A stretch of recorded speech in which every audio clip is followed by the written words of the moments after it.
Should we do this thing? Okay, we're doing this thing. I feel like doing a different opening. Should we do a different You opening? just do whatever you want to do. Are you daring again? Daring bold, one might say. Don't you remember what happened last time you were daring? I got a tattoo in the back on my back that says Mother Hubber. Is that the one? I was like, where is that going? Where is that going? 4 a.m. Gotta figure something out. What is up, everyone? Welcome to Nintendo Dad's episode 211. I'm Justin. That's Marty. No, it's 212. No, God damn it. Who's not updating our documents? Come on, guys. Come on. Like, I don't know what kind of show you're running around here when I'm not here. That's what happens when I try something new. My fault. Jeez. No, it's Sorry, okay. I own it. I'm owning it. It's my fault. Okay. Well, what is up, everyone? Welcome to Nintendo Dad's episode 212. I'm Justin. That's Marty. That man over the sexy beard, that's Jesse Waldeck. What are we going to do today? We're going to talk about some Nintendo news. Hey, I might throw my predictions. I'm not. It's not a might. I'm going to throw my predictions. We're going to talk about some game release schedules. And why the heck is there not a Nintendo Direct? So much more. Tune in, hit subscribe, listen, and Jesse, hit the music.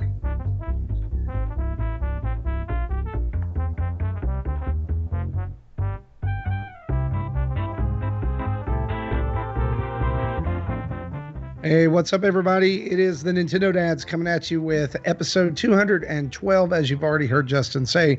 My name is Marty Estes, and today is January the 10th. As you're listening to this, January the 11th, 2019, and we are here with all the Nintendo news you can handle, and maybe just a little bit more.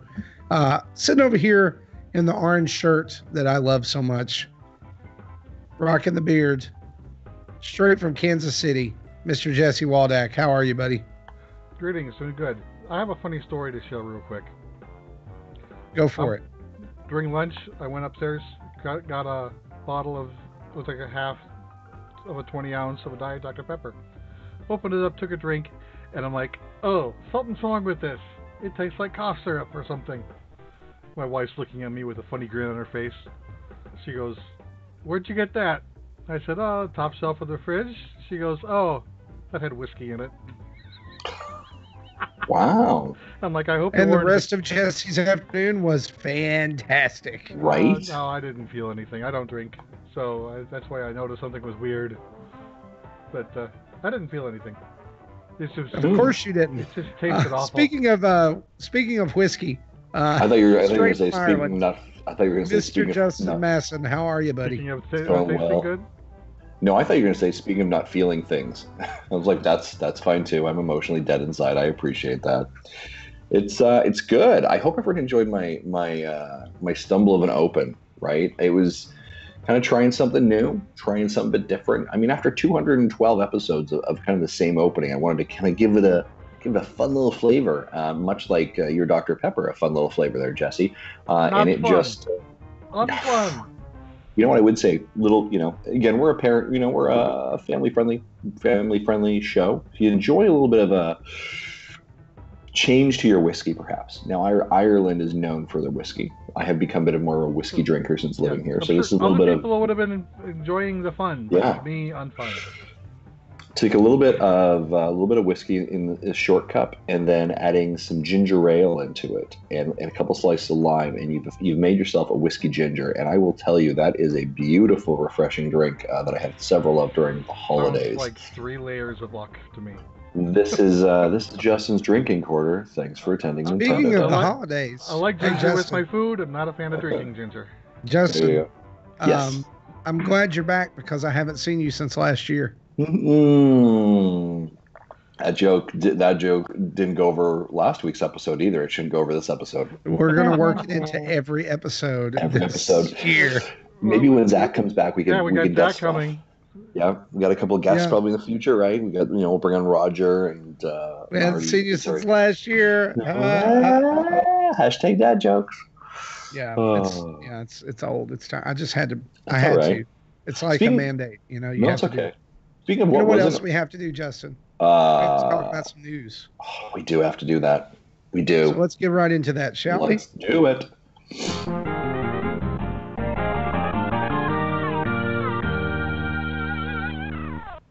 And as always, our news is brought to us by you over at patreon.com.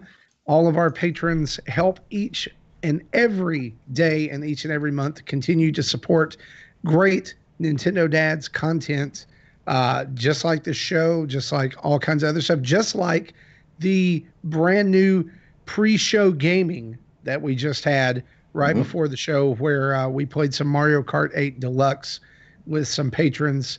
And we are excited about all of the changes going on over there. Justin, why don't you, just for a minute, talk about some of those changes that are going on over at patreon.com/Nintendo Dads. Yes, absolutely. So we have made some changes to our tier levels to kind of help us meet our goals a little bit more. And I think to deliver a little bit more effectively in what we're doing. Now, even before I actually jump into that, I would be remiss if I did not mention our newest Patreon subscriber, M. Brittle. Thank you so much for your subscription and your support there, and actually some editing of donations as well. John Blanco has moved up into now an executive producer level. Thank you so much. And Andrew Fusco, is adjusted that pledge as well. So thank you so much. We've made some changes, and Marty, it's early on in the morning. You want to remind me some of those changes that we did make to keep me honest here? I was throwing it to you so that I could, clear my throat since I'm still getting over this cold. No, we did make some changes. The biggest one of which is bringing back the $15 tier to our Patreon, which we were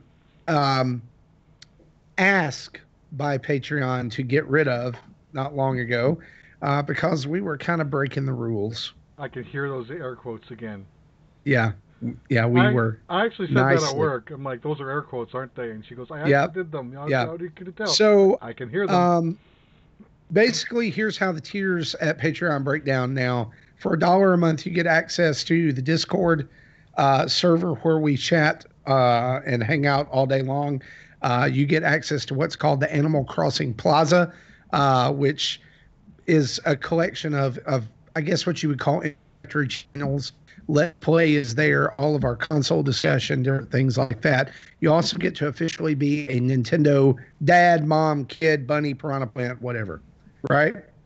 The DK Island tier is $5 a month, and with that you get the same thing as the Animal Crossing tier, but you also get access to all of the Discord channels, including the lobby where we just have general conversation and most people spend their time, as well as channels like Parenting/Adulting, After Dark, and spoilers and all kinds of game-specific channels, as well as wallpapers and all kinds of fun stuff like that. And the tournament $10 a month is the Zeepus tier, and that is the same as above, except you get the pre- and post-show audio tracks that we record when we are getting ready to come on air for this show and after we've been on air for this show. $15 is the Hyrule tier, and this is the biggest change to the Patreon. You get all of that in the first 3 tiers, plus a hangout with the Nintendo Dads and access to exclusive Patreon-only videos that are going to be early access for people at this tier and above. So basically what that means is there are going to be some videos that come out throughout the year, including Retro Rewind and others that Gary is working on, that will only be available to $15 and up patrons for a short time before they're available to everyone else. Then there's the $30 tier, which is the Patreon producer Mushroom Kingdom tier. And for that, you get on the show once a quarter, or we bring on one of those Patreon producers once a quarter, and they get to bring one topic to the show that we have to discuss. You'll also be mentioned in the closing credits. And this is new, receive exclusive digital artwork, which represents the hottest topic from that quarter. Absolutely. Yeah. So some changes that we think help streamlines our content a little bit easier. And helps keep us on the air. So I don't want to, run down the Patreon rabbit hole much further. But guys, thank you everyone who supports us. And if you have any questions about this, of course, head over to our Patreon page, which is patreon.com/Nintendo Dads. Now, what I will say for the last final part for our patrons, if you have not, ladies and gentlemen, do check your inbox, because I have sent out today a digital exclusive artwork for every single Patreon supporter. That's over the 90 people who support us. It's in your inbox. Check it out. Thank you so much. Just a little bit of a little bit of a fun inside joke part as well. And with that inbox, with that artwork being in your inbox, we now know what was driving everyone crazy in the bird box. Absolutely, absolutely. All right, should we Some jump people into love this? it. Some people made them kill themselves. I haven't seen this yet, so I don't know what you're talking about. Oh, it'll be good. It'll I'll, be good. I'll have to look at my Anyway, inbox to let's find talk out. about some news. How about that? Want to do news? Let's do news. Yeah, let's do it. Nintendo, this is probably the biggest story of this week. Nintendo was supposed to have a direct. Well, we say supposed to, right? At least the internet thought they were going to have a Nintendo Direct, and they didn't. What Nintendo did do, however, is starting a couple of days ago, began to put out random press releases and tweets updating us on progress of titles we already knew about. And so let's dive in and let's talk about some of these updates and some of these things that that they talked about, including brand new NES Online titles and updates on Kirby's Extra Epic Yarn and Yoshi's Crafted World. To begin with, the release date on those two games is now March of 2019. Kirby's Extra Epic Yarn launches on March 9th, and Yoshi's Crafted World launches on March 29th. I'm sorry, Kirby's Extra Epic Yarn launches March 8th. And they also dropped a story trailer for Yoshi's Crafted World on their YouTube page at the same time, and details about Kirby's Extra Epic Yarn, which are very few.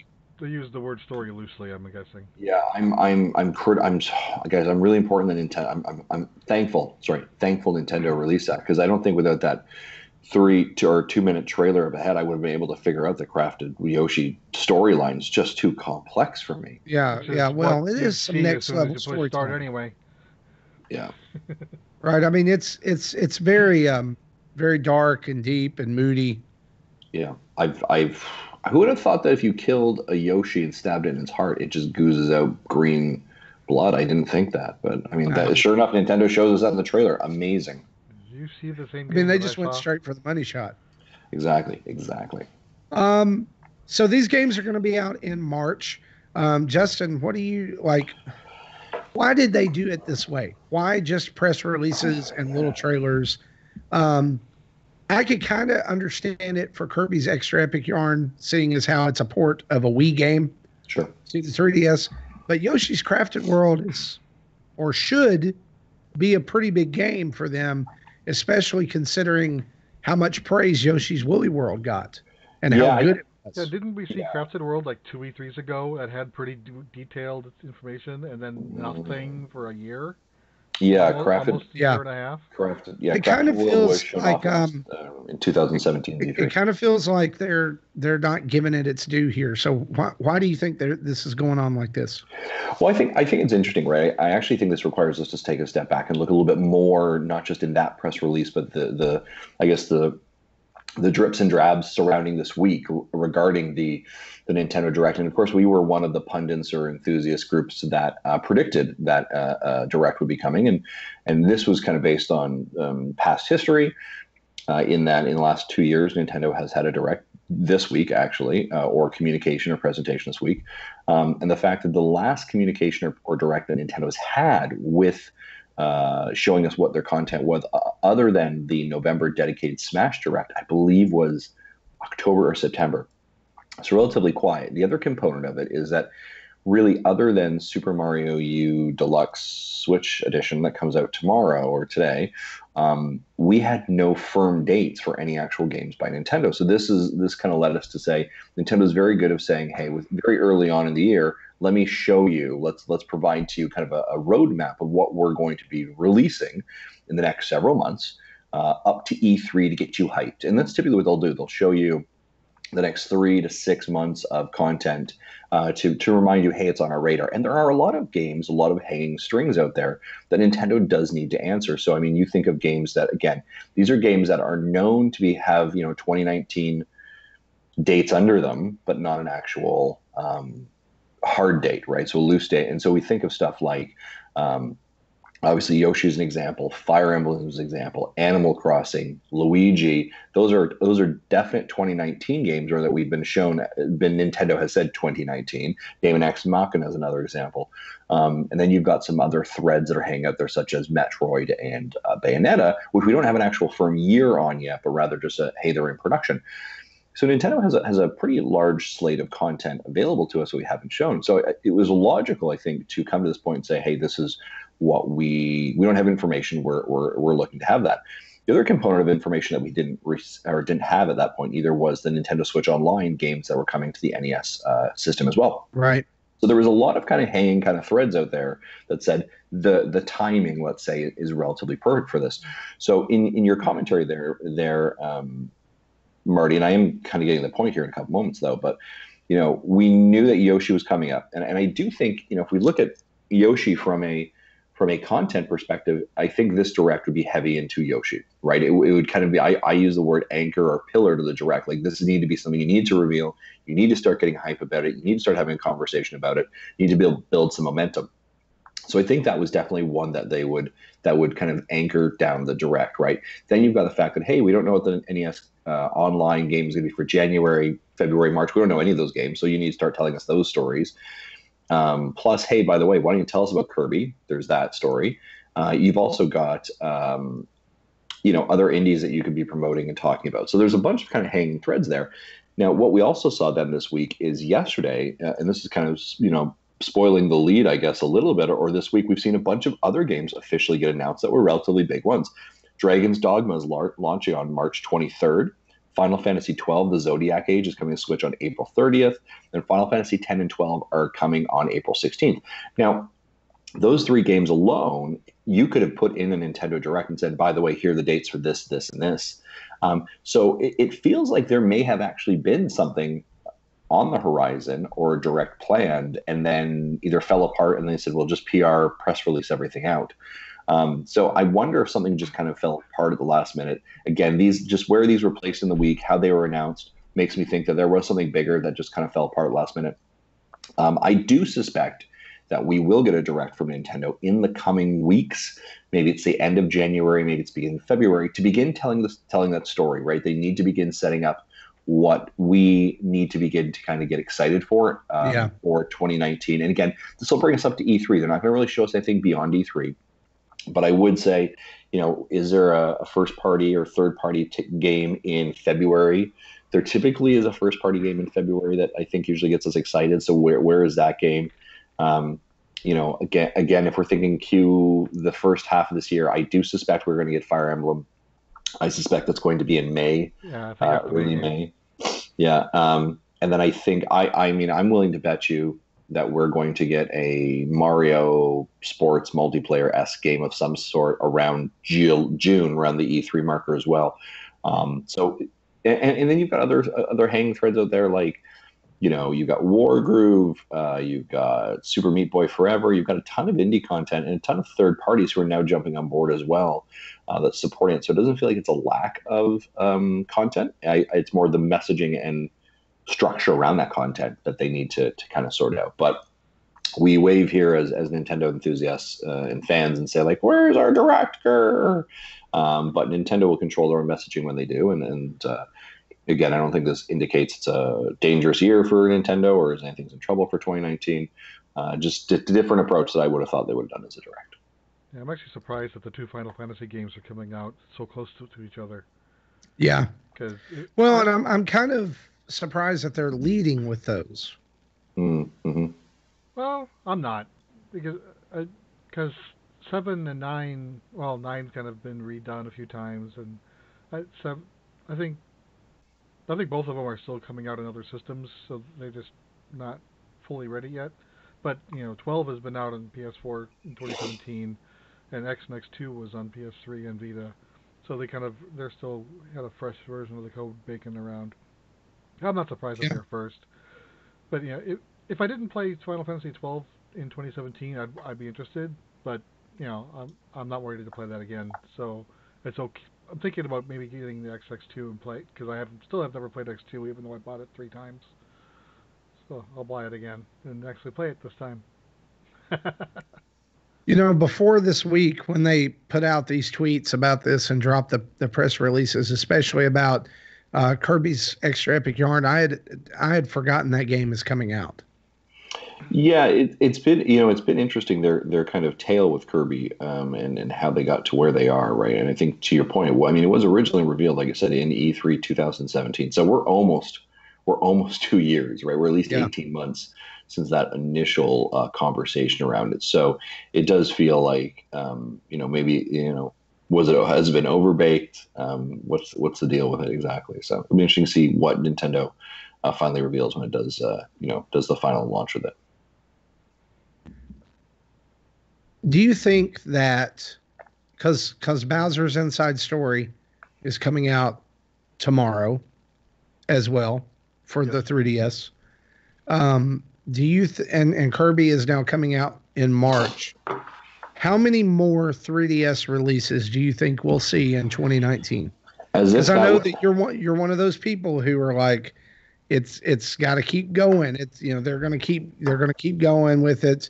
And we'll talk a little bit more about 3DS later on in the show and what's going on with it in Japan. But like legitimately, since they've not announced anything past Extra Epic Yarn, right? How many titles do you think that we'll see in 2019? So interestingly enough, that's actually one of my predictions for 2019.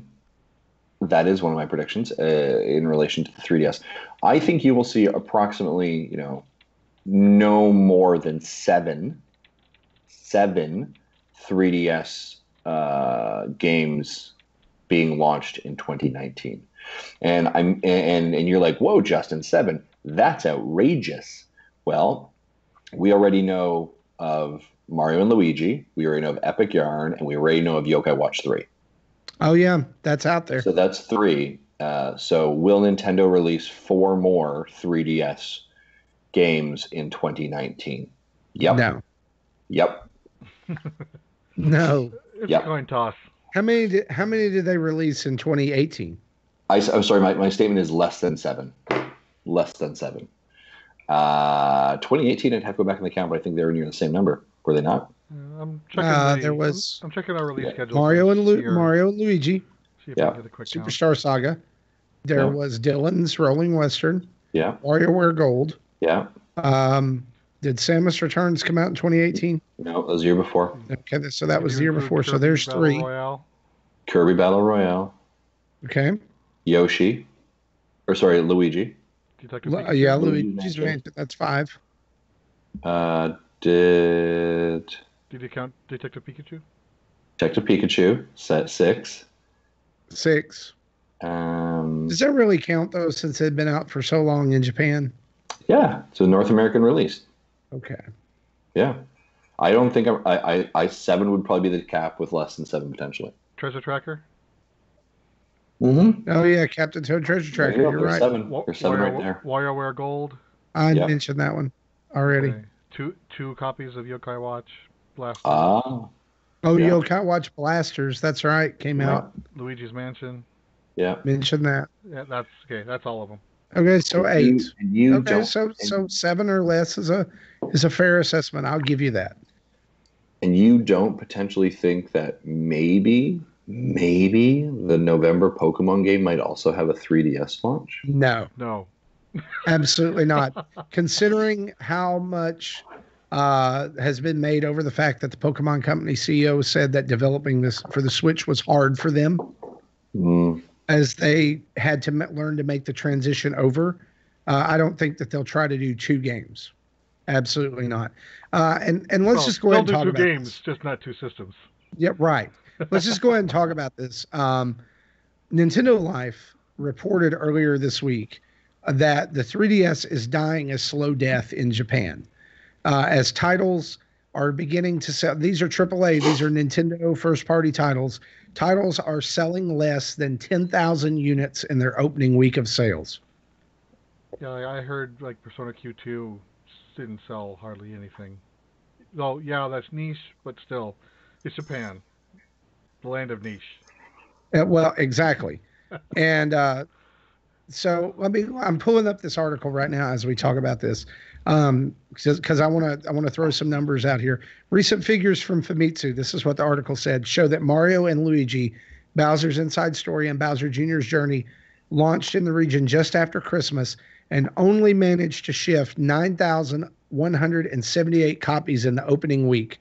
For sake of comparison, the last entry in the series, which was in 2015, which was Mario and Luigi Paper Jam, sold almost 50,000 units in that same period of time.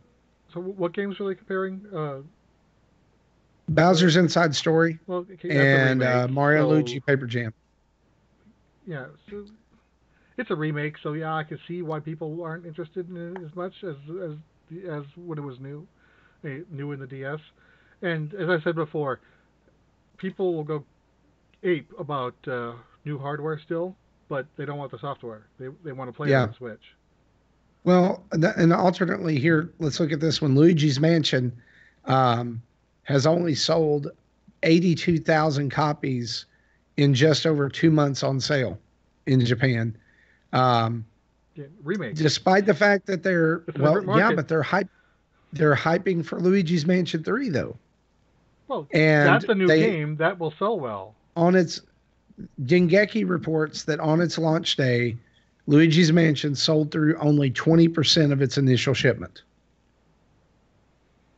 So the reason I bring this up and the reason I want to talk about this is this point.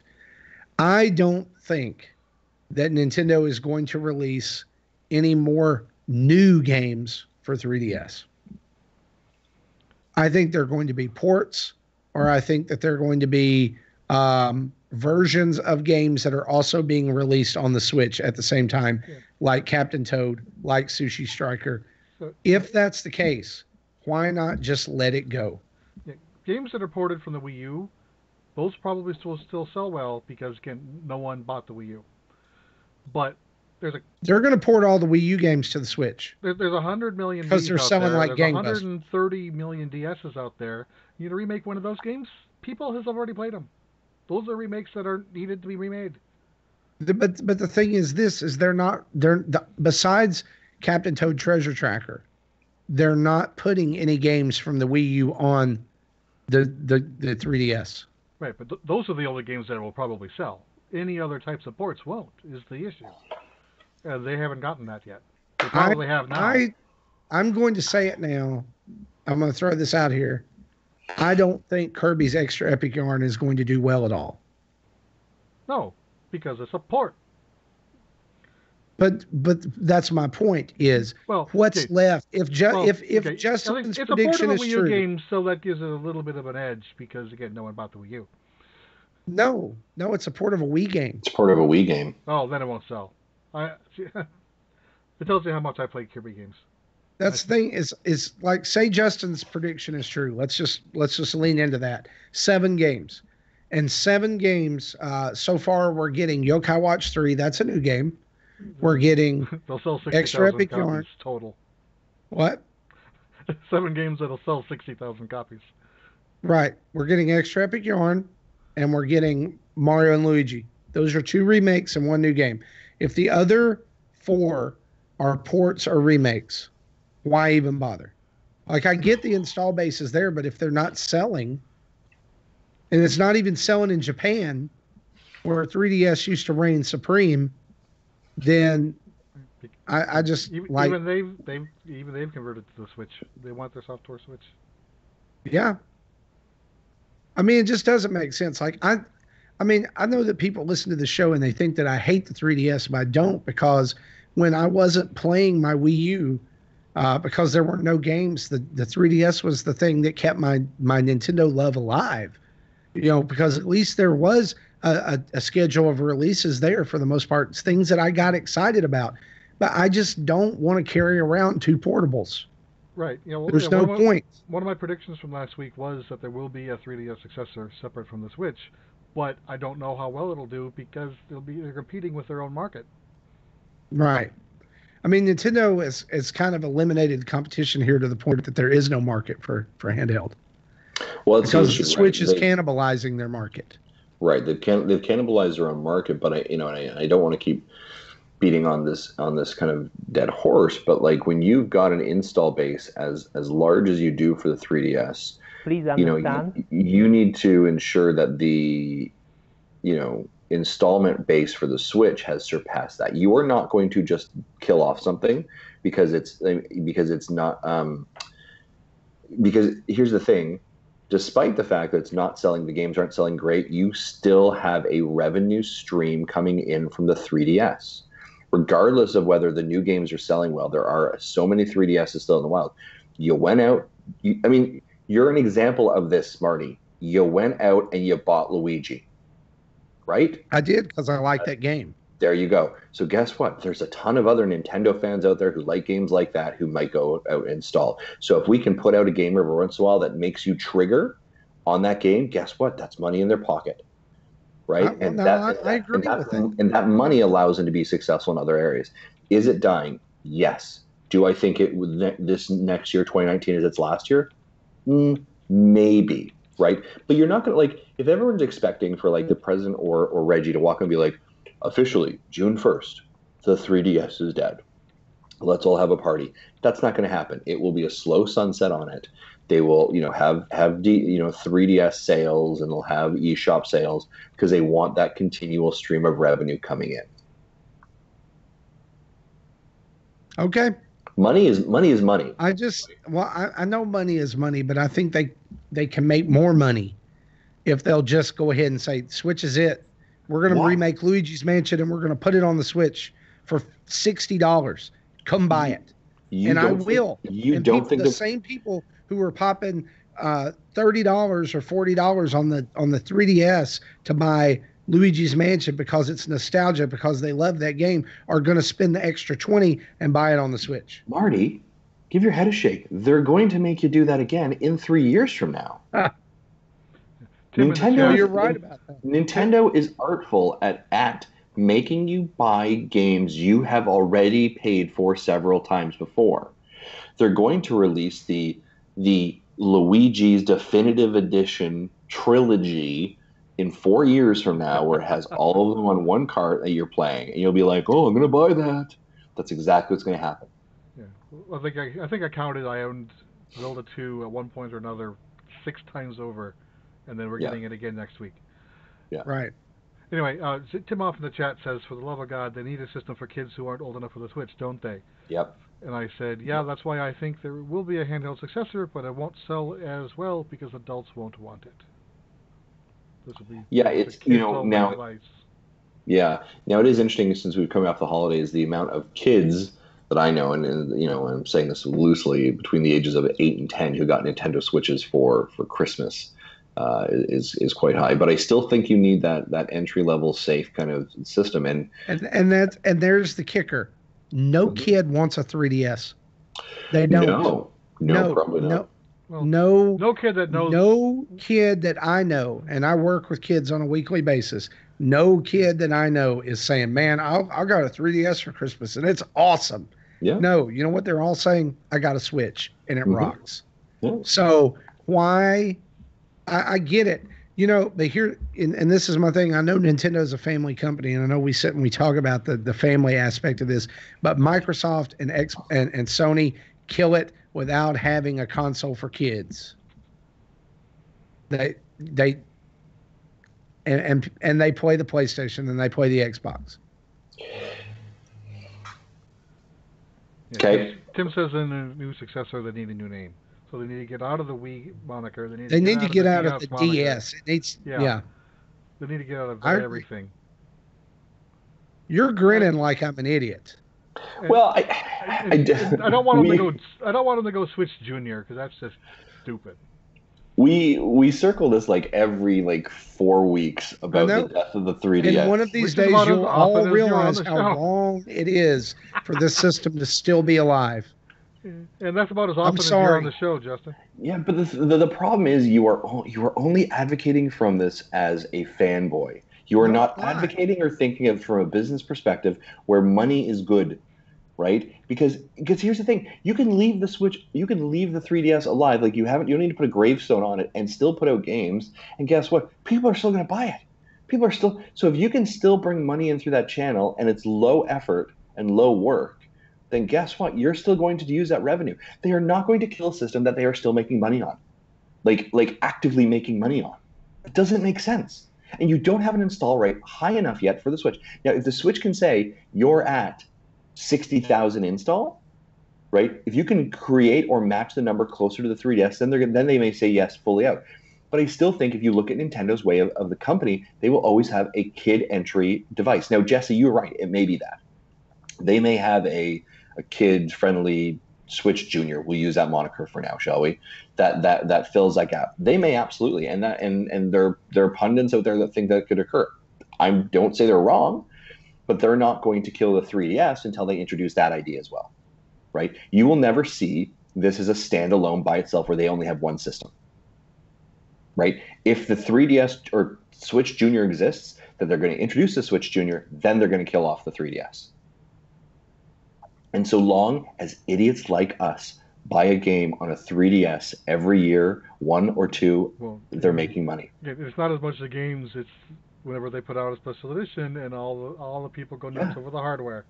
Well, that is exactly it, right? How many versions and special editions did they put out? You look at the amount of people who do that for the Nintendo Switch, right? Oh, I bought the Super Smash Brothers one. The dock has a decal. The Pokemon one has a decal. Like, are you like?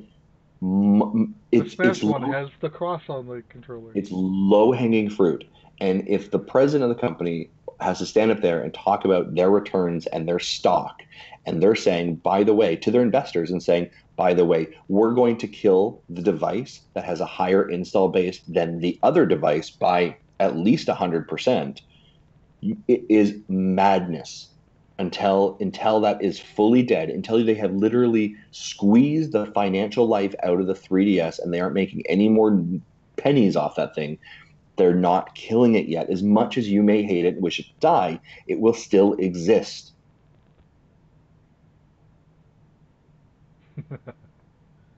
That's fine. That's fine. I mean, I cannot disagree with your argument. What I can't do is say that I like it or that I think that it's a good strategy. I don't understand it. I get it from the money perspective.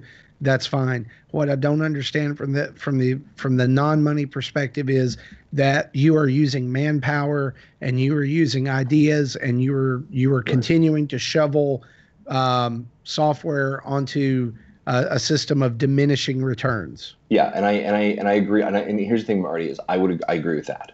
Now, what I would support in that statement is the fact that, and I think it's a little bit to your statement, the ideas that are coming out of the Switch are not new, or sorry, the 3DS are not new ideas. These are ports, right? So when we're talking, I will be shocked if we see a new game this year. Correct. I would agree with that. So when we're talking about manpower and ideas, the mind share, if you would, of what you're using, you're not saying, hey guys, I was thinking about doing a Super Mario Odyssey 2, but instead, who wants to go work on Yokai Watch? Do you know what I mean? Like we're not moving that mind share. For them to say, hey, here's ports, here's Epic Yarn, here's this or that. That's you farm that out to another third party development team who does that. Do you know what I mean? You're right. Not taking up your actual resourcing and time, like and maybe that's your Zelda remakes. Exactly, or maybe that's your junior devs who are like, hey, this is a project to cut your teeth, right? You're not putting your A team on that stuff. I mean, the thing is too is that Nintendo is already like signaling this, in that we're not seeing any, like, how long has it been since we've seen a virtual console release on the 3DS? Oh, I couldn't tell you. Too long. And it's truly sad because that's the only place it exists anymore. Right. But that's the only place that it could get a new release. Right. But I mean, I think that like Nintendo, even when they kind of like move on from another system to another system, they don't really move on. Like, was it not just this week or is it this month that the Wii eShop is finally shutting down? The 31st of January, yes. 31st of January is when they're shutting that eShop down. Right? Think about that. That is that system has been passed on for almost what? Almost 10 years? Or since it was initially launched, 10 years? Right? Like, launched 2011, 2012. Yeah. So, I mean, it was pretty close, right? So, 7 years. Yeah, so as long as like it's like, hey, well, somebody's still here paying, or somebody's here still turning the lights on and paying for games. As long as there's a little bit of a revenue share, they're going to keep a little bit of that market alive, right? I mean, the Wii U is still, again, it's still a live system. It's not making money, right? But somebody's are probably not making money, but somebody's probably paying some money on an eShop for Well, something there. well, it's not making Somebody's, money anymore because they got all the money that they wanted yeah, when they stopped allowing new points to be purchased back in March. right. Well, possibly somebody's buying Just Dance Yeah. 2019 for the Wii U. Pretty much any game still bought, is just it's money out of Nintendo's pocket to pay for Servers. the Oh third yeah, parties for their royalties. yeah. Yeah. Well, long and short, I know we say this a lot, but and like you said, we've circled this discussion quite a bit. Um, I think that like this is the like first toll of the bell. Like I guess, seeing a report like this is one of those things where you say, okay, we're looking down the pike. Kirby's Extra Epic Yarn is the last game that's been announced for it. They barely spent any breath on it in the last direct, when they even talked about 3DS. It was like, boom, boom, all right, we're done. Let's go talk about the Switch. So the bells are beginning to toll a little bit. Yeah. Maybe they're in the distance, right? Yeah, and I would say with that, I think what this tells me more than anything else, and the indicator for Nintendo is probably that, yeah, the cultural shift has occurred. Do you know what I mean? We now have enough mind share. We have enough people who are interested in a Switch that it is a successful and viable solution that we can begin sunsetting the 3DS. But it's not like a hard like pull the life support now and it's dead, Sure. right? Because I think Nintendo part of what they've got to come out of this from, okay, is that yes, during the Wii they didn't really need this, but for those critical Wii U years, they needed both systems. Yeah. Right? I mean, there were months and there were long stretches of time in the Wii U era where they had to have the 3DS correct to stay afloat. But now it's like, hey, Nintendo, you don't really have to have that anymore. Well, but You're turning the corner. yeah, but you also have to think of this again. This is Justin's business corner here. It's a little bit of a conservative. Nintendo's a conservative business, right? Let's be honest about that one.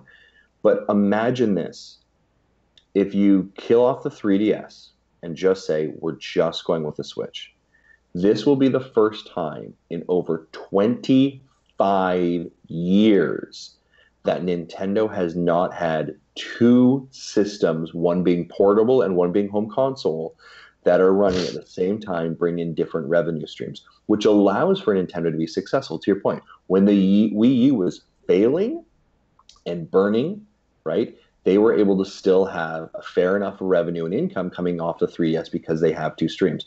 This is called diversification, right, of your investments, essentially. And Okay. and right, it's the same idea, and we're going to get into this, right? It's the same idea where in our news article they made a lot of money off of mobile, right? Could mobile be the new 3DS? That I think is a more interesting question. That is a good question. Right? As opposed to, right, like the amount of money, and let's quickly open up the doc there. Nintendo's mobile revenue in 2018 was 348 million. Yeah. Okay. So what Nintendo's now going to do is they're going to look at that and say, how much did we make on the 3DS this last year? Now I don't have those figures. And they're going to say, how much did we make in 2017 on 3DS? And how much did we make in 2016? And by the way, is that number bigger? Are we making more money off of mobile now than we were 3DS? And if so, that's a good indicator as well for the bell to chime. Now, again, this is an example of diversification, right? You have a revenue stream from the Switch, you have a revenue stream from mobile, you have a revenue stream from the 3DS, and by the way, franchising and theme parks or whatever it is, right? The branding that he talks about. If you have that ability, and you have different portfolios, if one of them fails, i.e. when the Wii U is failing, you still have enough revenue to come in to still support yourself and support your organization, right? And that was the crunch that Nintendo found themselves in during the Wii U. Now, the nice part is they have a large enough treasure chest that they can support themselves, or war chest they can support themselves. But I mean, that was a hard spot for them to be in. right? But they have diversified enough in the last couple of years that if they did actually pull, right, if they're going to pull the 3DS, then the mobile has to be strong enough to support that, if that's the method they're going to use. Yeah. And there was Well, let's talk about something else. I was going to say, before we do that, there was an article that came out saying Nintendo's mobile revenue for last year was almost 350 million. Yeah. So that's a good start. Not sure how they didn't. I didn't see the article. I didn't see if there was any breakdown of what games is doing what, but I imagine that they're sounds like they're happy with what they've gotten. With what they've got. And when I said that, I didn't mean let's talk about something else. Literally, I was going to segue that into saying let's talk about something else that I think is relevant to this topic. Nintendo's president this week was quoted as saying that the company is flexible when it comes to their future. And a lot of people began to ask, what does that mean? And a key quote taken from what he was saying is this. He said, "It has been over 30 years since we started developing consoles. Nintendo's history goes back even farther than that. And through all the struggles that they faced, the only thing that they thought about was what to make next. In the long term, perhaps our focus as a business should shift away from home consoles. Flexibility is just as important as ingenuity." And this isn't and so as Justin new. As Justin is talking about this diversification and having, a large portfolio and a war chest and things, it just brought this quote to my mind. Now this quote drove a lot of people bananas. Yeah, it did. Yeah, because people have short-term memories. This isn't new. Do you remember the 3 words, quality of life? Yeah. You haven't heard that in probably 4 or 5 years, but yeah, it was a thing. They put R&D budget into trying to make stuff, never panned out, but doesn't mean they're not trying. Yeah, the vitality sensor and stuff like that. So I wanted to see let's make heads or tails of make this. It to market, but let's make heads or tails of this for people who may not delve into this part of Nintendo or even want to think about this part. Does this mean that Nintendo is leaving the console business? Absolutely, it does. Effective tomorrow, Nintendo is fully leaving the console business. You guys have heard it first here. Switches are going on. Switch is dead. New prediction. Justin doesn't know what he's talking about. My God, the amount of articles. Sorry, I know I have been ranting, and I don't know if it's because I haven't been on the podcast for a bit. It is. You get ranty when you aren't here a lot. But it's like, are you kidding me? People are like, Nintendo's getting out of the console business. No, they're not. They're not getting out of the console business. What they're doing is they're diversifying their options to allow them the ability to be successful in the future. That's what they're doing. Like, give your head a shake, people. Honest to God, Nintendo makes a lot of money selling consoles. They make a lot of money selling the Switch. Yeah, you see all these businesses that are no longer businesses? It's because they didn't plan ahead like Nintendo's trying to do. Yeah, like they're not getting out of this. Like, no, that just means they have an option. It means they're exploring different options. Now, what I've seen in Nintendo in the last 5 years ish has been their understanding, their more appropriate and wiser understanding of how to use their brand and their IPs in an effective way to make money, right? And what I mean by that is the theme parks they're talking about, right? We're seeing movie ideas now. We're seeing, Mario branding on franchises more. We're seeing that. They're using those IPs in different ways to allow for more revenue streams to come in. They have one of the strongest video game IPs, I think, worldwide.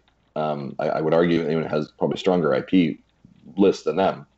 Recognizable IP list, right? That is exclusive to them. So don't be like, well, Spider-Man. Yeah, well, Spider-Man's owned by Marvel. What I mean by this is Mario and Bowser, right? Recognizable figures that they can leverage that. And so they're leveraging that. We're seeing the mobile strategy. I think they're doing it conservatively. They're putting out 1 or 2 mobile games a year, testing that out, making a lot of money off it. I think what you're seeing here is less. The only place you're going to see Link is a Nintendo console in a video game, and more. Hey, we might make a Zelda movie. Yep. Yeah. We might license Zelda for some novels. Exactly. We might do some things outside of collectibles, clothing, and video games. Mm-hmm. Yep. Right. The sheer amount of people this week that I saw with The Sky is Falling, Nintendo is not going to make video games after the Switch, was astounding to me. And probably people are like, Justin sounds so angry. right? I apologize. It's just like it's It's a little 4 bit of a.m. well, no, it's not even that. It's 5 it's a.m. now. like it's just use your head. Do you know what I mean? Like, let's logically think about this. Um, and the amount, to your point, Marty, the amount of people I saw spinning off of this, of like, hey, Nintendo's out. Let's talk about that. What do you think? How's this going to happen? Like, you're like, no, But no. I mean, this is the company with a name that is synonymous for video game. Yeah, It's like here in the South when everybody drinks a Coke. It can be anything, but it's Coke. right? Yeah, I mean, it could be a Pepsi, it could be a Coke, it could be a Dr. Pepper, it I'll could have be a that yellow Sprite. colored Coke. Yeah. What kind of Coke you want? That's what we ask people here. yeah. My grandmother, I could be playing, Sonic the Hedgehog, and she would walk in and be like, "You playing that Nintendo?" Mm-hmm. Mm-hmm. Yep. Yeah, Yep. well, Grandma played. Actually, she called it an Nintendo. Oh, nice. Nice. So is that opposed to the out being window? silent. But this, I mean, it's a company that's synonymous. The name Nintendo pretty much means video game, right? And the idea that they would back away from that. Now, what I think that Furukawa is saying is be prepared that if there ever is a time that a home console is not profitable for us, we probably won't do one. Yeah. Yeah. I mean, going back to the business sense, right, Justin? Mm-hmm. It's not going to make them money. They're not going to do it. Correct. Yeah, like ultimately in the end, folks, it's like, as much as you're like, why hasn't Nintendo released my favorite character on Smash? Why haven't I got my favorite game yet? Where is all of these? Meh, meh, meh, meh, meh. Insert whatever you want here. Guess what? It's ultimately about the dollars, folks. I hate to say it. I know it's your childhood dreams. I know it's your nostalgia. Whatever it is, it's all about the Benjamins. It's all about the dollar bills, y'all. Right? If it ain't going to make them money, they ain't going to do it, is the idea. It's super simple economics because it's a business who has to report to stockholders. Right now, unfortunately, Fire Emblem makes more money than F-Zero. Yes, that's You know why. why that is? It's because some of you who said that you like F-Zero didn't buy it. Yeah, like here's the reality. I love me Metroid. I love Metroid. I think we are big Metroid fans, right? Yeah. We're excited for the new Metroid Prime. Do you know why it took? Well, yeah, enough out of you. You know why it took them so long to make the Metroid Prime 4? Because guess what? Metroid traditionally is not a top-selling game for Nintendo, and definitely not in Japan. It's more Western than anything else. So guess what? Why are you putting time and energy in something that has a low return rate in relation to that selling? Especially in the motherland. Correct. Right? So, and that's why you see Fire Emblem everything, right? Because that sells well, and they know it sells well. Okay, I like this comment from Jamie. It says that we might need to diversify our IP to, if Nintendo does leave the console market, we can keep going. So then the Nintendo Dad's the movie. Exactly. It's Chris just as Pratt would romantic. play me, obviously. Oh, for sure he would. Yeah, absolutely. Obviously. He and I are BFFs. He just doesn't know it. Speaking of the chat, actually, before we get ready to transition on, because people are probably like, why are they still talking about business stuff? I do want to say happy birthday. Happy birthday to Elvis Sanchez, who's in our chat. And Elvis, thank you so much for your support of the show as well. We appreciate that. Absolutely. And one thing I do want to mention before we move on that we touched on very briefly is that Nintendo did announce this week that 2 new games are coming to Nintendo Switch Online, the Nintendo Entertainment System app next week. Zelda 2 and Blaster Master are going to release on January 16th. I have a problem with this. You and the rest of the internet, Doug. Yeah. I have a problem with this because where's my third game? This is what I said as soon as this dropped. I said this in our Discord chat, and I'm going to reiterate it. You don't train people to expect 3 games for 3 monthly releases, and then all of a sudden go 2 games. Well, they've also trained us to expect an SP game of some flavor, which they never announce. Okay, but I agree with you. Can I say this? Agree with you. Yeah, The they announced 3 Zelda games to give us SP 4 or 5 in the terms the of Zelda SP games. SP release was a fun surprise. Oh, The they've all. other SP games that have come out have sucked. Oh, I don't want two of the same of every game on there. well, I all the SP don't. games I'm sure will be a duplicate I'm of sure something they else. will, but the Gradius SP was the laziest SP version ever. Right, at least the Zelda Metroid one SP required some is not effort on much someone's better. part to get there. I make it special. Like, if you want to make it special, add something else to it. Like the SP version for me would be like make it the Famicom version with the save state, or give us something that we didn't have in the initial release. Right?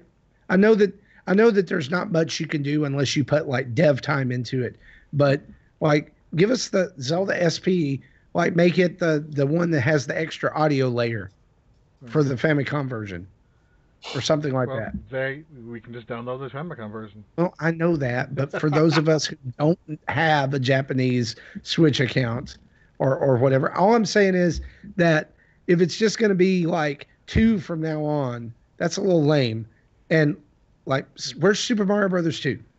I did like the Dr. Mario SP because I've never seen that cutscene before because I've never tried playing Yeah, level 20 on high before. sure. So, I know what you're about to say.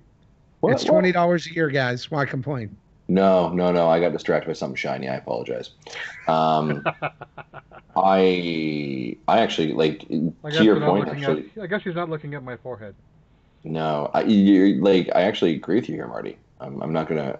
You train people, right? You ring the bell and you know it's Pavlov's dog. Ring the bell. Dog salivates, right? You rang the bell. 3 games, 2 games. You're like, what the heck? Right. This actually worries me more from a long-term perspective. Mm-hmm. Right. Like this was when, do you remember like when Nintendo was like, we're launching the Nintendo 64 games on whatever platform on the virtual, and you're like, wow, this is awesome. And there's like 2, and then 1, and then a few months went by and another one. Right. This is actually my concern now. You're right. The interesting part is they have an amazing backlog. Like where is my Super Mario 2? Right? Like you guys, I have like my love for that game. Right. I'm gonna be honest. Like, and there are some good games on the Nintendo Switch Online service. I'm like, hey, yeah, I play that, but I'm like, nothing's super drawing me there. Do you know what I mean? Like I've played Super Mario 3 before. Like I don't need to do that again, right? But nothing's really, really drawing me in. You put Super Mario 2 on. Good night, son. Good night. Do you know what I mean? Like I am. That is going to be. And I want that experience. I want to play it with those detachable Joy-Con controller, NES things. Yeah. I want it on the go. I might be ready to say that that's my favorite Mario game of all time.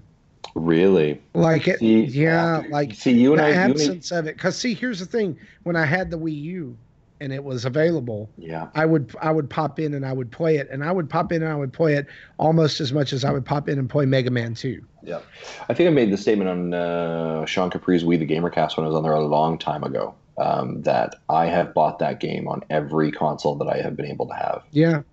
Just because it's so important to me. It's one of my favorite games ever. Yeah. I also think it's actually one of the most important games for Nintendo's franchise, believe it or not, for Super Mario. But that's just a little bit. We can have that conversation later. And also, if you all notice, after Marty and I have fought, see, we're making up. We're all friends now. We're huggy because we love this.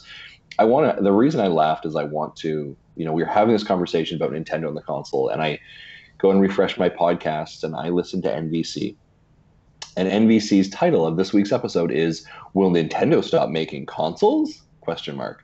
So if you are listening to this episode right now and you want to be like, Justin doesn't know anything, I'm sure he's wrong. He's not a professional. He's not a game industry person.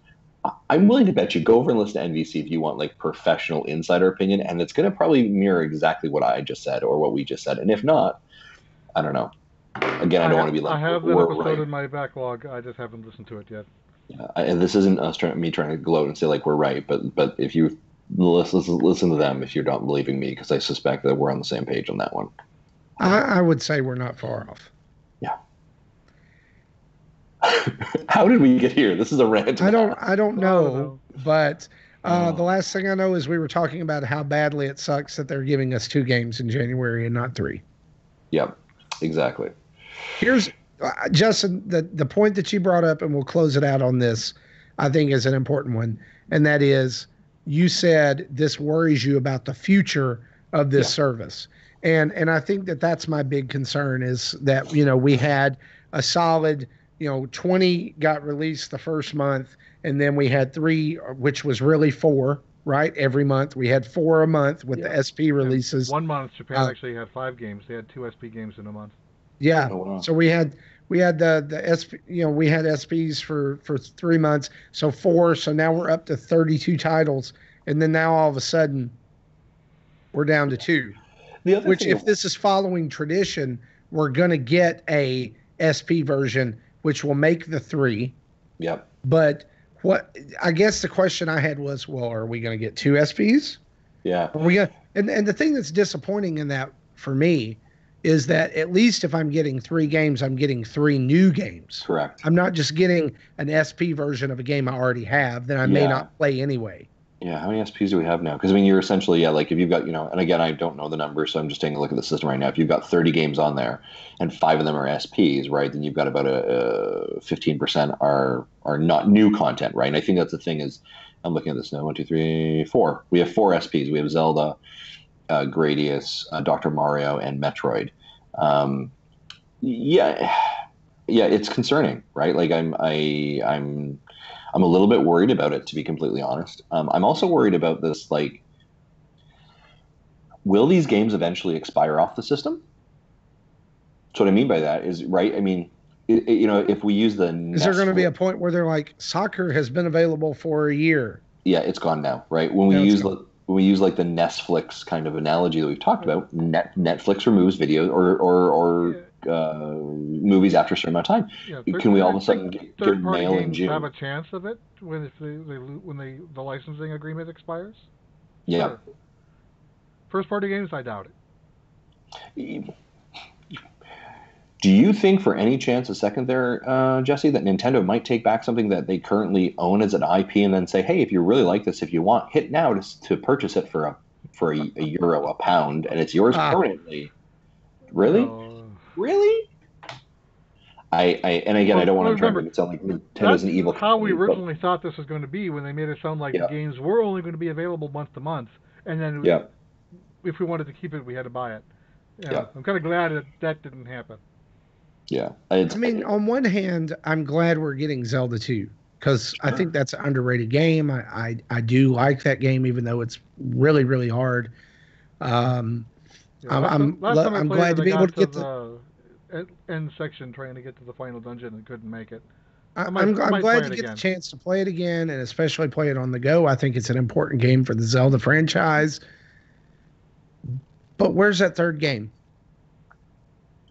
Like, I'm going to sit and I'm going to wonder what it is, because I really, really want Super Mario 2. I really, really want Kirby's Adventure. I really would like some of those other games that are notable NES games. Yeah. Let's get them on there. And I know that the strategy is spread them out so that people subscribe and they stay subscribers and they see what's coming next. But it'll be very when you already have an online service that's criticized and people are very critical of in any way, which, by the way, we tried to do a community online event tonight for Mario Kart 8 and it was crap. People couldn't get in. It was putting people in different rooms. Even though you're supposed to be able to play with 12 people, we had less than 12. It wouldn't let some people in. Brian from South Carolina, he couldn't even connect. So people were already critical about this. And then you take the benefit of the $20 a year thing. You're getting 3 games a month and you drop it to 2. Yeah. I have a problem with that. Yeah, it'll be interesting to see what they do in February. Is this going to be a trend or is this just an outlier, right? I'm going to say if we see 2 games in February, that's what we're going to see in 2019. Yeah, it's tough to say. But maybe, but maybe they're doing away with 1 NES game to eventually bring in Super Nintendo games. I'm not going down this conversation with you. Come on. Well, I think I found your third game. Yeah? Josh mentioned that Japan's getting 3 games. So Yeah, I they looked it are. up. I looked it up to find out what the third game is. It's a game called Joy Mech Fight, which apparently does have a representation in Smash in a spirit or a trophy or something. But that was a game that never came to North America. Yeah, Sukapan Yes. is in Smash, and he's annoying as. Yeah, it's this trophy Sukaban. So so that's kind of how I guess that's how they're handling it. They're not giving us the game that they don't get if they have a game that we don't get. Interesting. Kind of sucks for us, but I can understand it. Yeah. Okay. Don't want to take the time to translate it. No. Yeah. All right. Speaking of taking time, let's finish up the news here with a couple of final news items I thought would be fun to mention. Monster Boy, FDG Entertainment. I'm actually playing this game right now. Monster Boy and the Cursed Kingdom. It's fantastic. Justin and his opinion of it kind of sold me on it.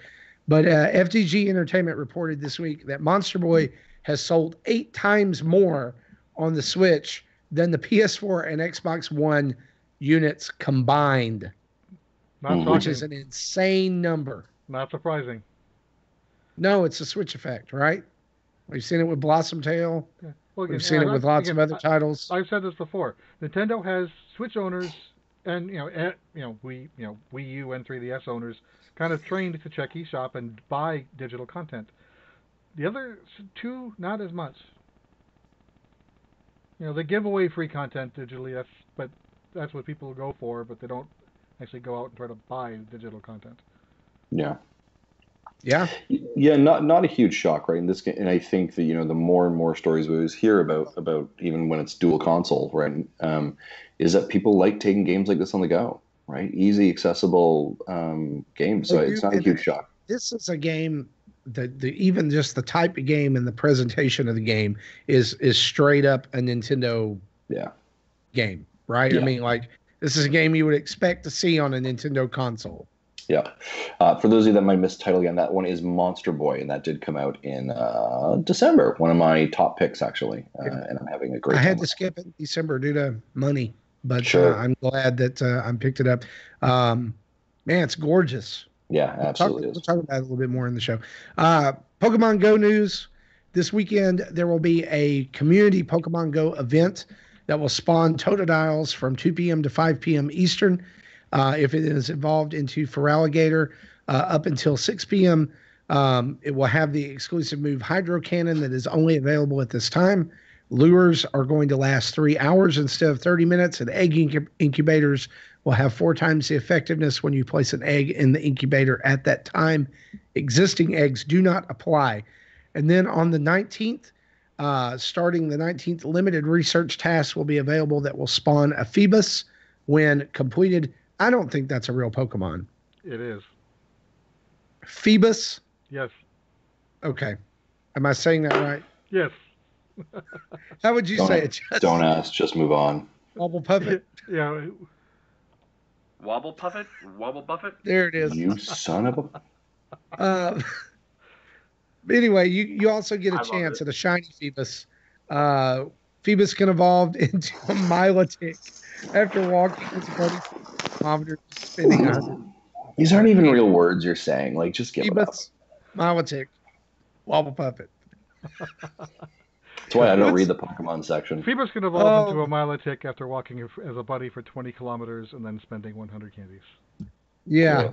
I'm going to evolve into what we've been playing. Let's do it. No, evolve into Justin's predictions.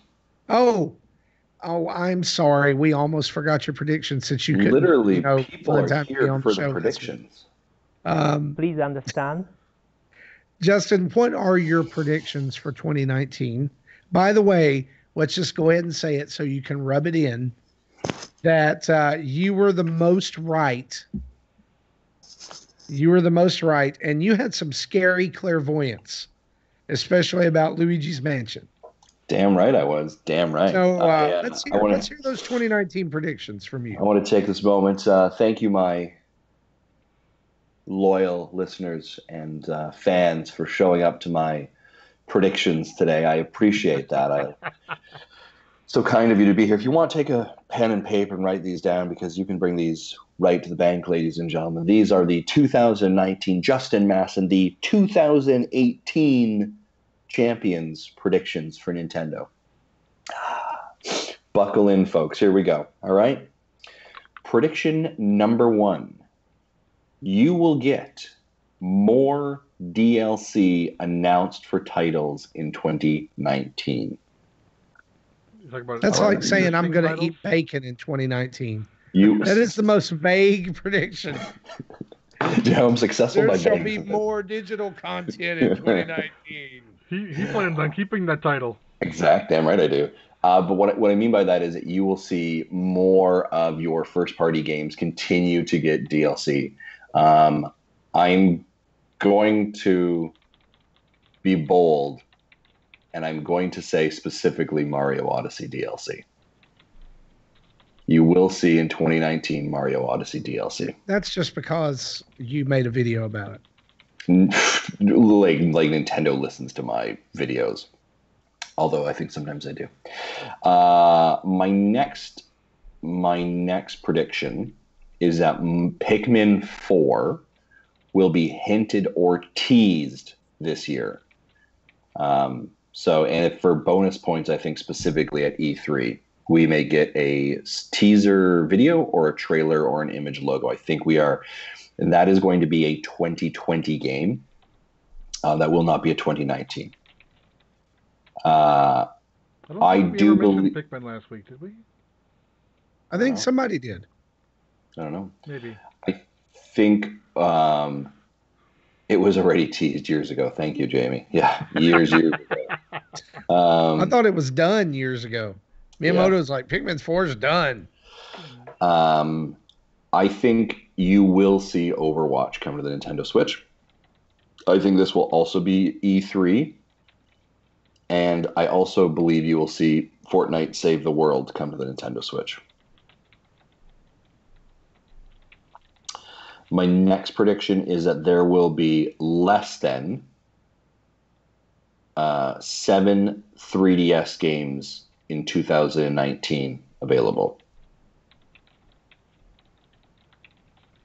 Less than 7 3DS games releasing in 2019. Correct, yeah. Okay, got it.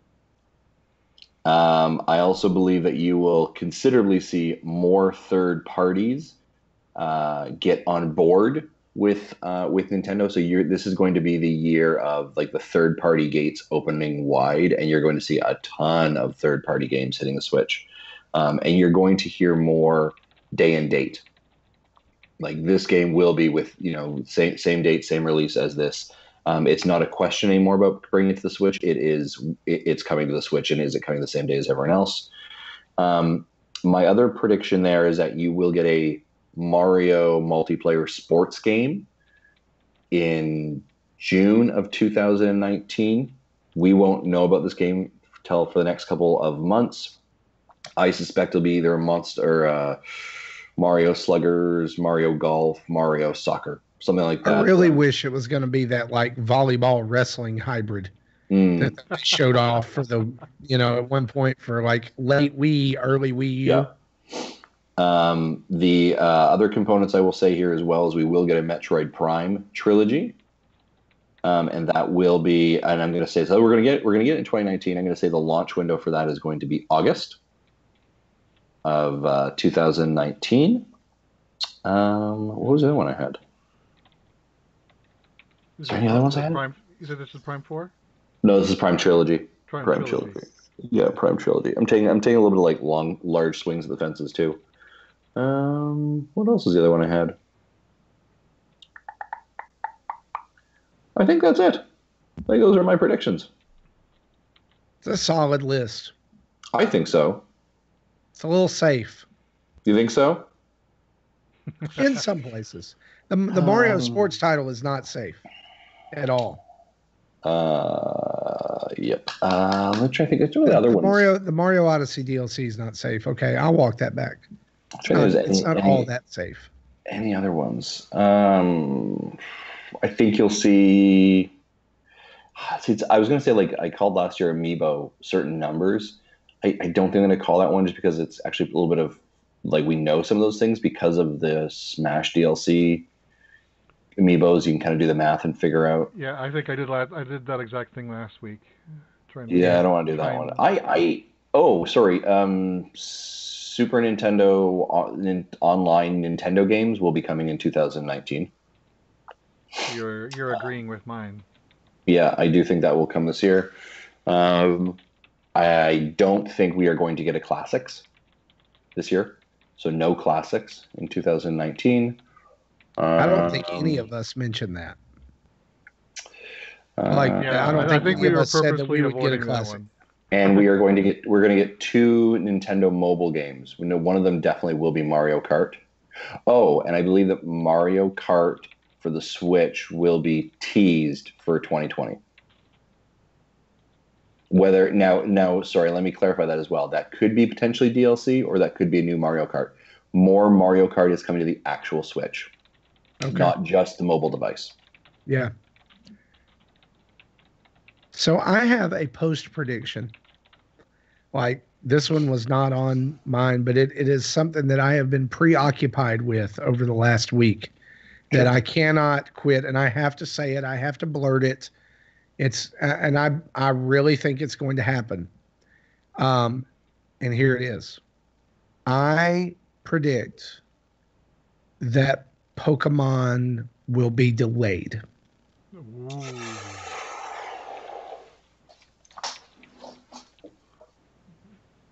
Well, that almost matches mine. The look, and the thing is that the look on Justin's face tells me that he doesn't think I'm all that wrong. Remember what I said about Pokemon Gen 8 last week? I said that it'll incorporate too much of what it learned from Let's Go, and the fan base will cry. So the fan base will cry with yours too. Just saying. I think it's going to be delayed.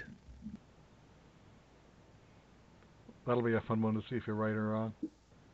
And if it's not even a real prediction because it wasn't on the prediction show. Nope, it's real now. Someone put that on our doc. Oh, interesting. That's fine. Put it in there. It's good. Justin, those are some good predictions. Thanks, guys. Michael, we will see how 2019 turns out for all of us. Let's talk a little bit about what we've been playing in this new year, shall we? Sure.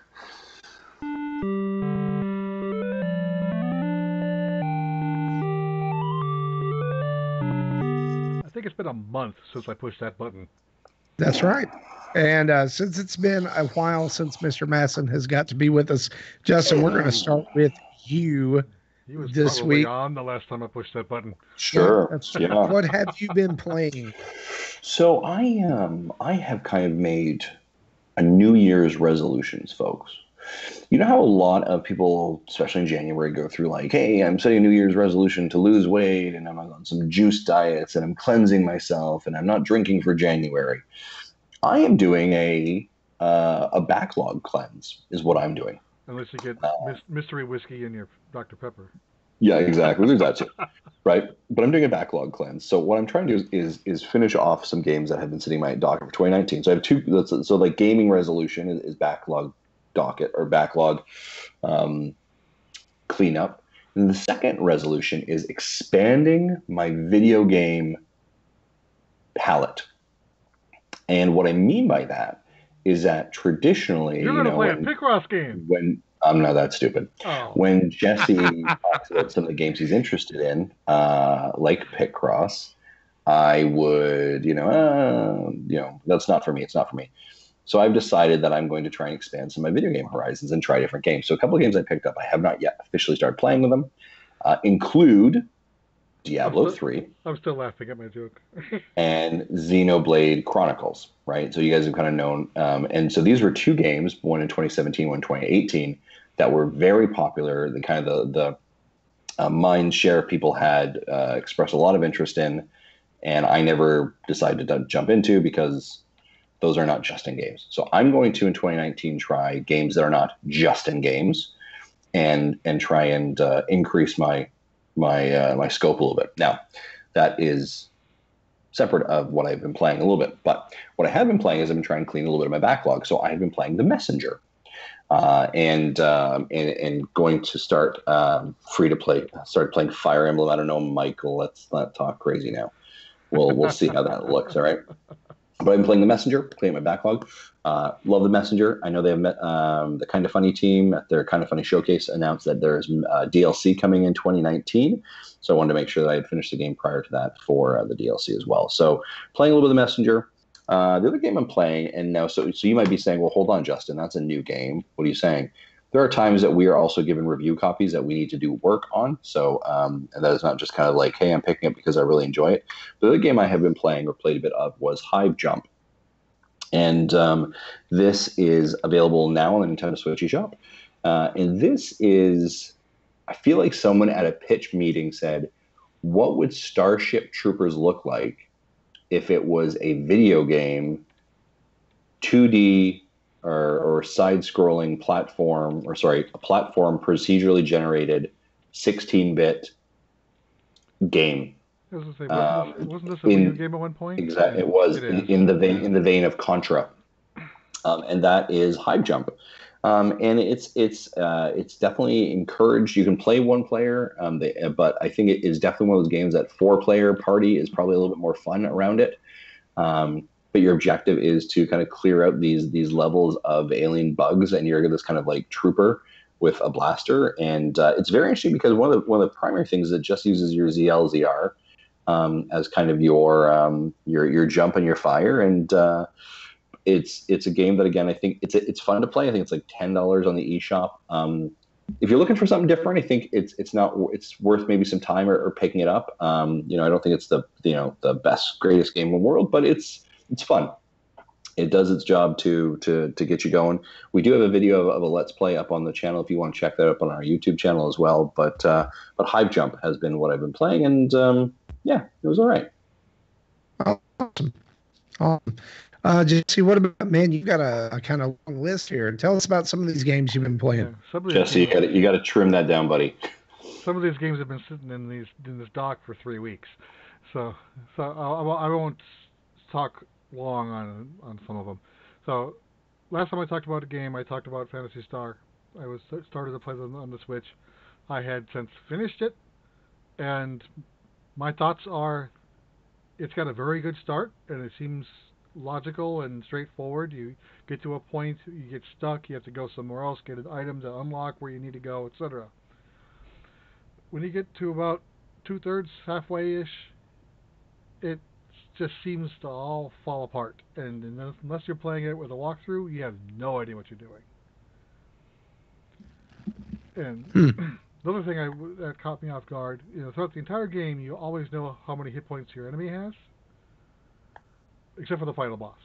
Nope, you don't see a UI. Good luck. Keep pounding away, because you'll get there eventually. You just have no idea when. It's an interesting design choice. I know. I enjoyed it. It was a fun play, and I liked how it integrated like the early first-person view of a maze, which back in the back in the day you would have had to have your own graph paper and map it out yourself. The Switch version will auto map it for you. You can choose to turn it off, but why would you want to? It does also indicate where pitfalls are before you reach them in the map, so that's kind of nice. So you don't only find them by tripping in them, because there is an ability to disarm the trap, and sometimes you need to do that to go continue, and that took me a while to figure out. Sometimes you need to fall into the trap to get to the lower level to continue on, so it's still a hit or miss. But again, it's a fun game. Just know that the back end, if you don't have a walkthrough, good luck. Okay. I'm looking at your list here. I want to hear about Donut County. Okay, I'll go there next. I bought Donut County, but I didn't buy it on the Switch because it was $12 on the Switch, $5 on iPad, and I heard that the game is kind of designed with the touchscreen, with a touch interface in mind. So trying to play it with a joystick would have been miserable. So I just bought it on the iPad. And it's an interesting little puzzle game. It's got maybe 16 to 20 levels in it. Most of them are kind of just brain dead, do the thing until you're done. There's really no logic into it, but when you get near the end, then you do have to like swallow things. Basically, you have a remote controlled hole that you can control around and have things fall in it. The more things that fall on it, the hole expands, letting you then absorb bigger items until eventually what was the big rock at the back of the house, that'll eventually fall in the hole, to clear the level type of thing. So again, early on there's no logic at all, but later on you have to do certain things in certain order. Like you'll have access to fireworks, so you have to, but you also have water around. So if your hole is full of water, you can't have anything fall in it, so you have to find a bird to drink the water, and then you can, like if you have a campfire, you can, when you swallow the campfire, and then anything else that falls into it, it could catch on flames. So then you can fire your fireworks that way, and then it has a pretty interesting boss fight. I almost died trying to figure out what I needed to do, but I ended up winning without having to repeat myself.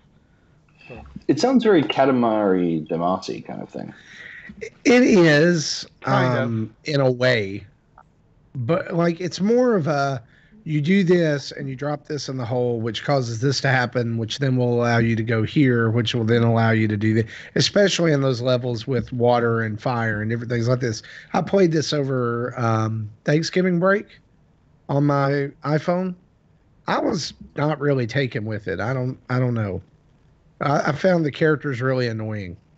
The characters were annoying, especially all of the raccoons. Really the big reason I can't finish Night in the Woods. I think the concept of the game is pretty good, but the characters get on my nerves. Yeah, there is a story to it. Most of the story is told like in flashbacks. Yeah. Which lead up into when the when the game starts, and then you go to the end. Very much like Persona 5. The game Persona 5 starts in a flashback to catch up to what's now, and then the game finishes. So it's again, if you're going to play it and you have a mobile device, I'd recommend using the mobile device. This game might be hard to play on the Switch because it does play easier on a touch screen, but with the smaller screen of the Switch, I wouldn't have wanted to try to play this on my phone. Yeah. So I think the iPad worked well. It's also probably a lot cheaper on an iPad version. Oh yeah, it was $5 versus $12 in the Switch. Okay, so speaking of going through backlogs, I jokingly commented back when it was released that I was looking at a magical high school girl. Someone in the chat instantly said you should buy it and let us know what you think. So I'm like, okay, I bought it, but then never played it. Finally started it, and I don't know if it seems it starts out as a roguelike. I don't know if that's all it is, or if I get to a certain point the game changes up. I haven't gotten that far. I've never got past level 5. But as you play the game, you gain items and you gain spells, of which most of the spells seem to be just as good as previous spells. So why would I switch? I'd rather use the one with the lower uses the least magic point. I'll explain why shortly. So and then when you die, you lose all your items, but you keep all your spells. So you don't have to start over with your spell inventory. You have magic points and you have hit points. Hit points, in the terms of bottles of milk. So think like Legends of Zelda's hearts. You start with 3 hearts. And you can have a fraction of a heart, you can have a fraction of a milk bottle. Then you have a magic point pool. I think it starts with 40, and then as you level up, it increases. This is where it gets weird. As long as you have at least 1 hit point, your magic points will replenish. You run out of hit points, your magic points will no longer replenish naturally. But you can do so with some items. When your magic points reaches 0, that's when you die. Huh.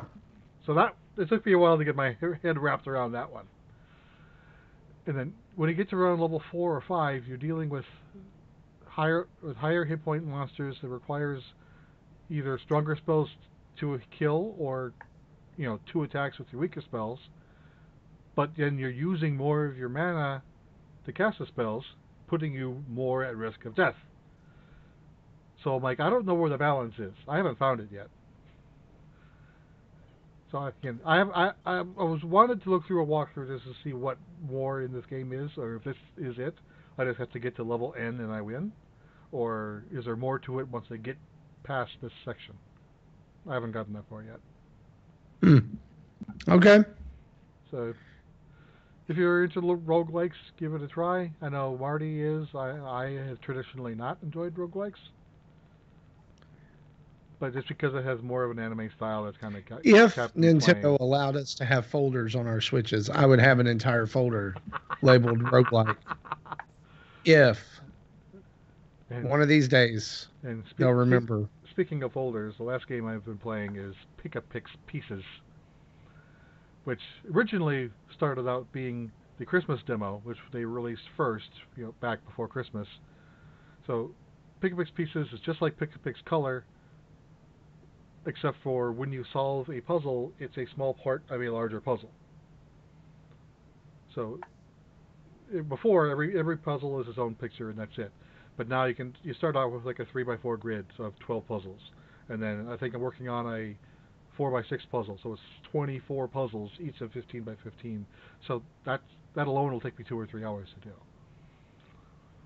So just more of the same as far as Pick-a-Pix, right? Yeah, it's more of the same, but each puzzle doesn't make a full picture. Sometimes knowing is a picture. You can kind of make educated guesses, figuring this might be symmetrical, so let me try this. But here you don't have that because you don't have the whole picture at once. So you really have to watch the clues. So, right. So they put out a Christmas demo first. They had 2 Christmas scenes. Then the game launched last week, which includes the 2 Christmas demo puzzles and 2 additional puzzles that was released in today's demo that we launched today. So there's 2 demos out there if you want to give it a try. If you like it, the game wasn't too expensive. Let me look it up real quick. It was $8 for like 300 puzzles. So definitely worth it if you know you'll go through them. Awesome. As for me, I've been playing more Smash. I've been working my way through the World of Light single player mode, and just encountered, without spoiling it, a big surprise. I thought I was almost done, and I am not. So it's been a lot of fun. I was initially frustrated by World of Light, but when I unlocked characters that I was more confident with, as far as like characters I actually play more of, it really opened up, and I've really begun to enjoy it. So it's fun seeing all the little variations and seeing, like corners of Nintendo history and everything that I didn't expect, and watching the way they do things. So I've been playing that. Got really into the Spirit Board stuff during the Mario Spirit Board, I guess, promotion, and the playing with power promotion that they did, where everything was like classic characters, even though I missed a bunch of them. Right now they're doing a double XP and I think double SP event in the Spirit Board that started today. So I'll be dipping back into that a little bit. But I've also been playing 13 AM Games, brand new game, Double Cross, which we got a review code for. This game I didn't even know existed. And Justin asked if I thought I might be interested in it because of some strong kind of, I guess, allusions to Mega Man, right? In the way it looks and in the way it plays. And the only way that I know to describe this game, and I'm going to just say this, is it's like Shantae mixed with Ace Attorney. Objection. Shantae mixed with Ace Attorney. And why I say that is because the art style to me is very Shantae. A lot of the way the characters, like when they talk and interact, it's Shantae. It's Metroidvania, like that type of game. But in the levels, you're going to find all these different things, when you complete certain levels. And the premise of the game is that you're working for an intergalactic detective agency called Rift, which is infiltrated or is attacked by Suspect X, and they believe it's someone from inside of Rift, and you're unraveling the mystery, trying to figure out who it is. And so you have all these colorful characters that you can go around and you can show evidence to as you build your case. And so the more evidence you're able to collect and the more people you're able to connect that evidence to, the faster the case opens up and you're able to do more. There's upgrades for your character. It's a lot of fun. There is some really tricky platforming. One of the big, I guess, mechanics of the game is the plasma slinger, which is kind of like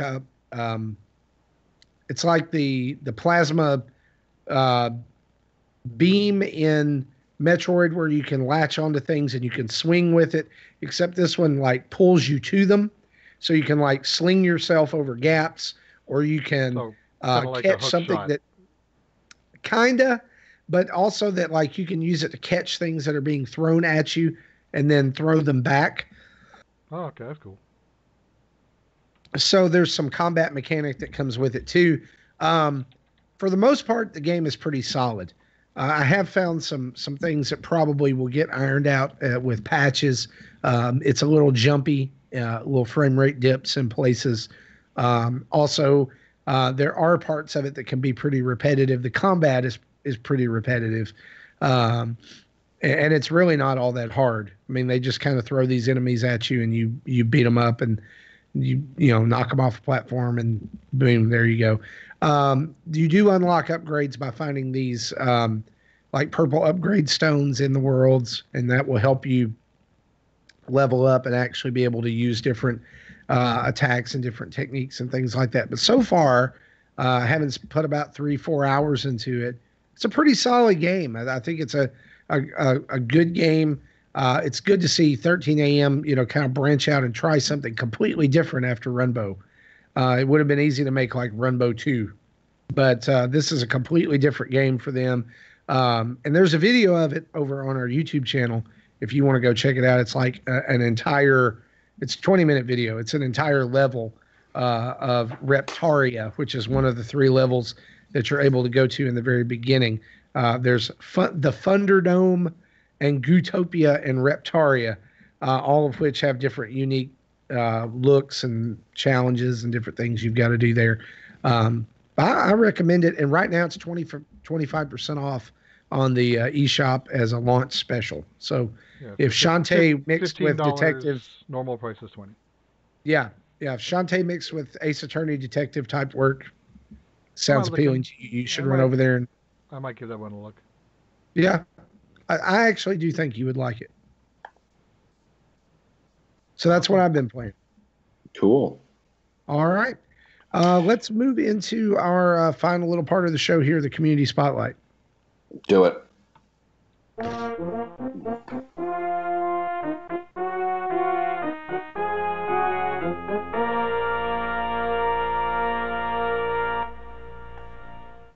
And guys, I honestly don't think that we have anything this week from listeners and things like that, other than I do want to emphasize something, and we are not great about this, but I do want to promote this. Super cool patron of the show, Drew, over on our Discord server, has been doing tournaments over the last few months. And season 1 of that tournament just wrapped up. John Blanco is the winner, of course, by a long shot. Drew wrapped this up, man. Like, honestly, one of the most epic final tournament sections ever, encompassing like 12 or 15 different games. It even encompassed Nintendo Dad's merchandise to be able to let you get some points.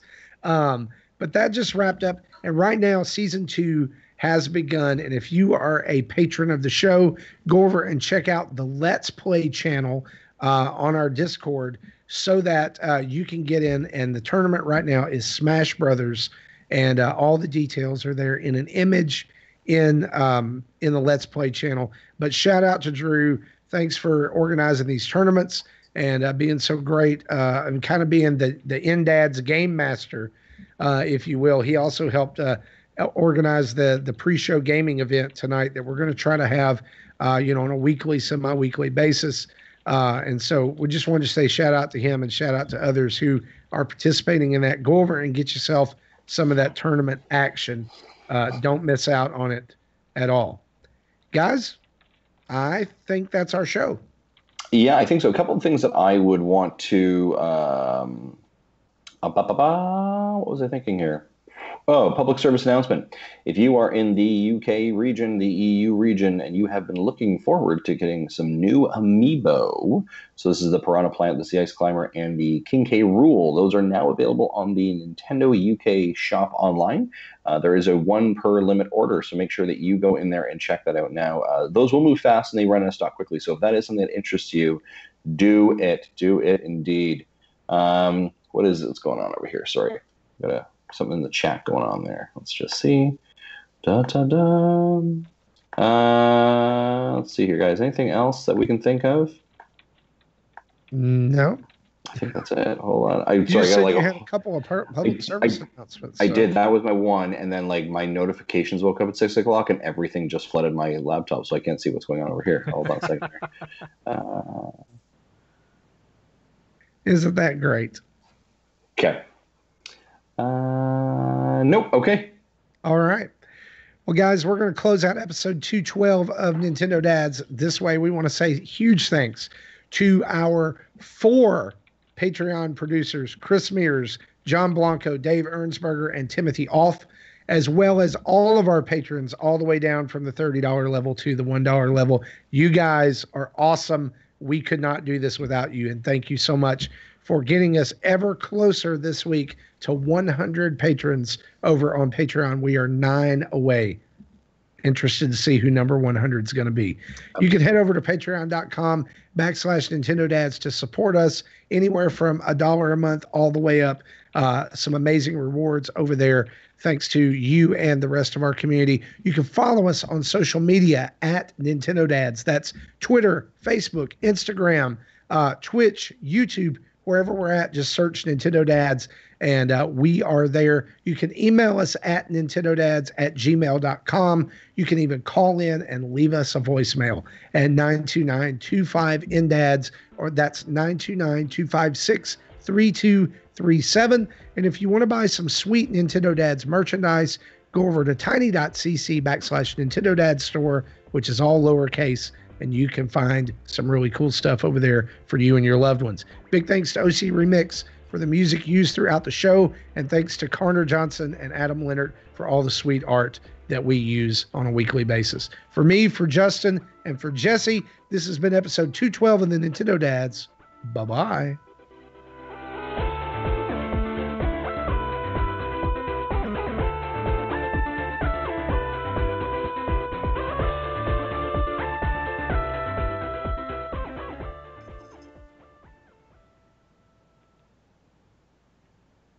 Thank you for listening to Nintendo Dad. Maple syrup mooses.